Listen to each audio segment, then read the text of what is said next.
So, I'm having another adventure playing with ink, paper, card, and also wax crayon and drawing inks. So on my 160 gram card here, I have drawn a design using a white wax crayon. And now I'm going to take some of my ink and I'm simply going to coat it. You'll see I'm using a nice wide brush. That's so that I can spread this ink really quickly. And you'll see how nicely the resist is from the white wax crayon.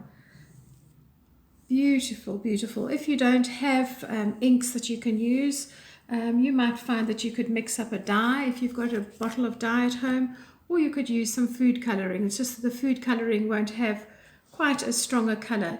The paper will be a little bit sort of transparent to begin with, but the color will become stronger as the paper dries. Sorry, the paper, I keep saying it's the card. I'm going to do one which has the same design, but this one has a color of red for the resist, and you'll just see how this plays with the purple that's going on. Rather nice royal colors here.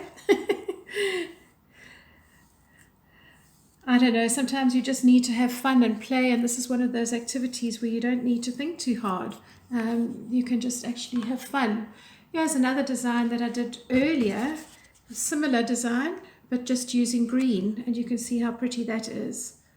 When you're finished with your designs and everything is dry, you're going to need to put your piece of card between a piece of paper. You can just fold over an A4 sheet of paper and just iron it with a warm, dry iron. And that will melt the wax out of the paper, and you won't have any of that sort of waxy residue that comes off.